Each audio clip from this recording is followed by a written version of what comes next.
નવરાત્રિ એટલે દેવી શક્તિની આરાધનાનો મહોત્સવ. નવ એટલે નવ અને રાત્રિ એટલે રાતો. આ 9 દિવસમાં દુર્ગા માતાના 9 સ્વરૂપોની પૂજા કરવામાં આવે છે. નવરાત્રિની મુખ્ય કથા.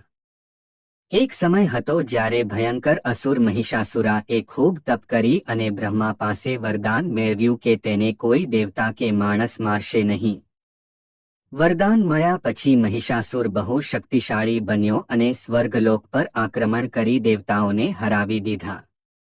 બધા દેવતાઓ દુઃખી થઈને વિષ્ણુ અને શિવા પાસે ગયા.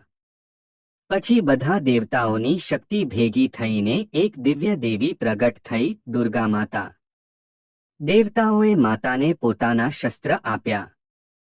શિવાનું ત્રિશૂલ, વિષ્ણુનું સુદર્શન ચક્ર, ઇન્દ્રનો વજ્ર. 9 દિવસનું યુદ્ધ. માતા દુર્ગા અને મહિષાસુરા વચ્ચે 9 દિવસ અને 9 રાતો સુધી ભયંકર યુદ્ધ થયું. દરેક દિવસે માતાએ અલગ અલગ શક્તિ સ્વરૂપ ધારણ કર્યા. અંતે 10મો દિવસ માતાએ મહિષાસુરનો સંહાર કર્યો. આ દિવસને વિજયાદશમી કહેવામાં આવે છે, જે સત્યની અસત્ય પર જીત દર્શાવે છે. નવદુર્ગાના 9 સ્વરૂપ.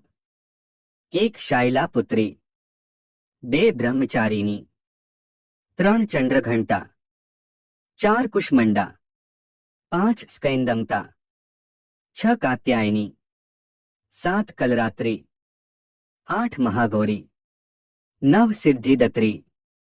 નવરાત્રિનો સંદેશ. નવરાત્રિ આપણને શીખવે છે કે સારા પર હંમેશા જીત થાય છે. શક્તિ અને ભક્તિથી મુશ્કેલી દૂર થાય છે.